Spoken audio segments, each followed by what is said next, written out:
नागपुरात भर दिवसा बारमध्ये तलवारी आणि लाठ्या काठ्या घेऊन गुंडांचा धुमाकूळ, घाबरलेल्या नागरिकांनी पळ काढला।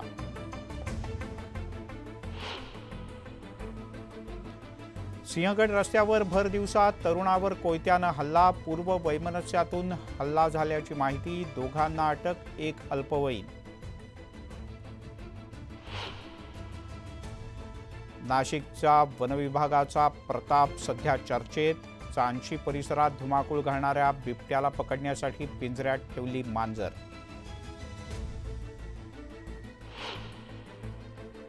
आदित्य ठाकरे यांनी केली नुकसानग्रस्त भागाची पाहणी, शेतकऱ्यांच्या बांधावर जात साधला संवाद।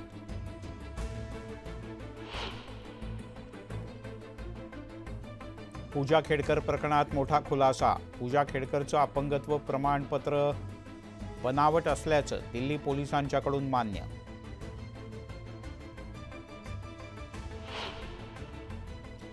बीडच्या माजलगावात संपामुळे एसटीची सेवा ठप्प, आगारातील 285 कर्मचारी संपावर गेल्यानं प्रवाशांचे हाल।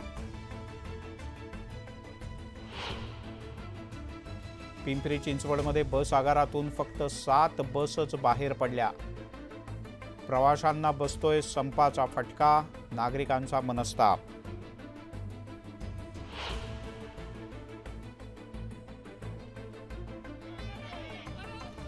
नागपूरमध्ये आदिवासी गोंड गोवारी समाजाचं आंदोलन, तातडीनं अहवाल सादर करण्याच्या मागणीसाठी रस्त्यावर येऊन घोषणाबाजी।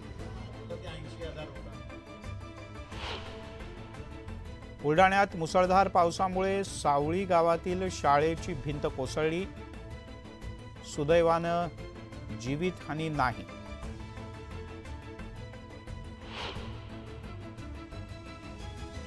आणि ठाण्यात आजही केमिकलचा टँकर उलटला, ट्रक उलटल्यानं वाहतूक ठप्प, सलग दुसऱ्या दिवशी ठाणेकर प्रवासी हैराण।